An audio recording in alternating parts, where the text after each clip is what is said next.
Welcome to Glow Up with Narisha. ඉතින් අද අපි ඉගෙන ගන්න යන්නේ බෝටොක්ස් සහ කෙරටින්. දැන් ගොඩක්ම ජනප්‍රිය වචන දෙකක්. ඉතින් මේක ගැන තමයි අද අපි කතා කරන්න යන්නේ. ඉතින් අපි ටික කාලයකට පස්සේ තමයි මේ හම්බෙන්නේ. මොකද ඒකට හේතුව මම චුට්ටක් බිසි වෙලා හිටියා දෙසැම්බර් ජනවාරි. මේකන ඔයගොල්ලෝ බිසි වෙලා ඉන්න ඇති. ඉතින් ඒක නිසා මට පොඩි කාලයක් වීඩියෝස් කරගන්න බැරි වුණා. ඒ වගේම තමයි පරණ ලෙසන්ස් ඕගොල්ලන්ට අමතක වෙලා තියෙනවා නම් හරි channel එකට අලුතෙන් ආපු කෙනෙක් ඉන්නවා නම් මේ වම් පැත්තේ උඩ තියෙන link එක click කරලා ඕගොල්ලන්ට පරණ lessons ටික බලන්න පුළුවන්. ඒ වගේම ඕගොල්ලන්ට අපේ channel එක subscribe කරලා like කරලා comment කරන්න පුළුවන්. ඒ වගේම ඕගොල්ලන්ට අපේ channel එක share කරන්න පුළුවන් ඕගොල්ලන්ගේ යාළුවෝ අතරත්. තව ඔයගලන්ට අලුතෙන් ඉගෙන ගන්න දේවල් ඔයගලන්ගේ මොන හරි අදහස් තියෙනවා නම් ඔයගලන් අපිට කමෙන්ට් එකක් දාන්න. එතකොට අපිට පුළුවන් ඒවා පොඩි වීඩියෝස් කරලා ඔයගලන්ට බලන්න දෙන්න. ඉතින් අපි අද පාඩමට යමු. අපිට මේ දවස්වල ජනප්‍රියම වෙන වචනයක් තමයි කෙරටින් බෝටොක්ස් කියන දෙක. ඉතින් මම හිතන්නේ හේර් ඩ්‍රෙසින් වල ඉන්න ගොඩාක් ළමයින්ට මේක සමහරක් අයට මේක හරි ගැටලුවක්. මේ කෙරටින් කියනවා බෝටොක්ස් කියනවා මොකද්ද මේකෙන් කරන්නේ කියන එක.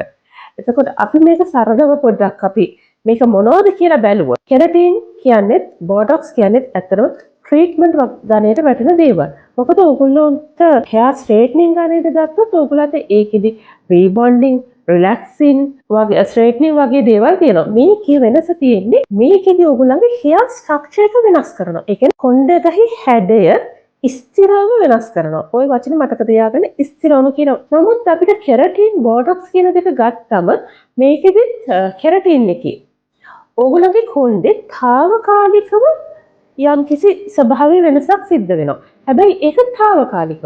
ඒකට මම ඕගොල්ලන්ට ඉස්සෙල්ලා මතක තියාගන්න කිව්ව වචනය ස්ථිර කියන එක. මොකද කෙරටින් වලින් කොයිම වෙලාවකත් ඕගොල්ලන්ගේ ක්ලයන්ට් කෙනෙකුට ස්ථිරවම කොණ්ඩේ හැඩේ වෙනස් වෙනවා කියලා පොරොන්දු වෙන්න එපා. මොකද ඒක සිද්ධ වෙන්නේ නැහැ. මේක ට්‍රීට්මන්ට් එකක් විදිහට යන නිසා. මොකද අපි ඉස්සෙල්ලාම කෙරටින් ගත්තම ගොඩක් වෙලාවට කෙරටින් එකක් ඕගොල්ලෝ ක්ලයන්ට් කෙනෙකුට ප්‍රොමෝට් කරන්න වෙන්නේ සාමාන්‍යයෙන් එයාගේ කොණ්ඩේ කලර් කරලා හරි කෙමිකල් කරලා හරි ෆ්‍රිසි වෙලා තියෙනවා නම් එහෙම නැත්නම් ස්වභාවික දේවල් වලට එයාගේ කොණ්ඩේ ෆ්‍රිසි වෙලා ඩැමේජ් වෙලා තියෙන කොණ්ඩයක් තියෙනවා නම් ඒ වගේ කොණ්ඩයකට ඔයාලට කෙරටින් එක ප්‍රොමෝට් කරන්න පුළුවන්. කෙරටින් එකට හැකියාවක් තියෙනවා කෙස් ගහ ඇතුළට ගිහිල්ලා ඒ වගේ තියෙන කොණ්ඩේ తాවකාලිකව රිපෙයාර් කරගන්න.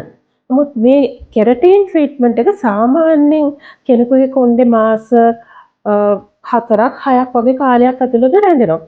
ඊට පස්සේ ආයෙමත් රිපීට් කෙරටින් ට්‍රීට්මන්ට් එකක් කරන්න ඕනේ. මේ කෙරටින් එක කරනකොට අතම රීග්‍රෝත් කරනවා කියලා දෙයක් නැහැ.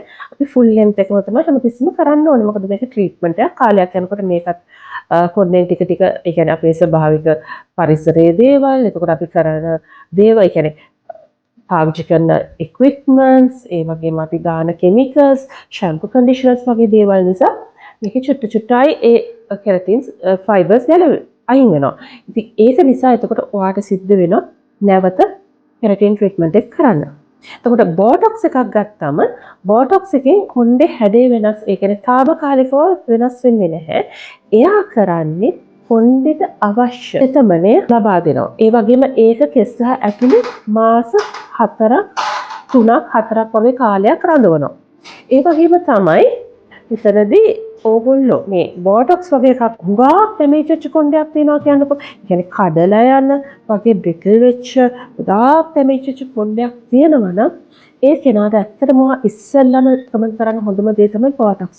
හැබැයි බෝටොක්ස් එක රෙකමන්ඩ් කරනකොට අනිවාර්යෙන්ම යාට කියන්නේ මේකේ කොණ්ඩේ කෙලින් වෙන්නේ නැහැ. මේකෙන් කරන්නේ කොණ්ඩේට මොයිස්චර් සහ තෙතමනේ ලබා දෙනවා කියන එක. එතකොට ෂයින් එකක් ලබා දෙනවා, මොයිස්චර් ලබා දෙනවා, තෙතමනයක් ලබා දෙනවා, ඩැමේජ් රිපෙයාර් කරනවා, සාමාන්‍ය ස්ප්ලිට්ස් එන එක අවම කරගන්න පුළුවන්. ඉතින් අන්න මේ වගේ දේවල් ඕගොල්ලන්ට මේ ට්‍රීට්මන්ට්ස් එකෙන් කරගන්න පුළුවන්. ඉතින් මම හිතන්නේ ඕගොල්ලන්ට මේ කෙරටින් සහ බෝටොක්ස් කියන දෙකක් මේ දෙක ස්ට්‍රේට්නින් කියන එකෙත් වෙනස ඕගොල්ලන්ට තේරෙන්න ඇති. ඒ වගේම මේ ගැන තවත් ඉස්සරහට ඊළඟ සතිවලදී මම ඕගොල්ලන්ට වීඩියෝස් කරලා දාන්නම්. එහෙමනම් අපි තවත් සතියක හම්බෙමු.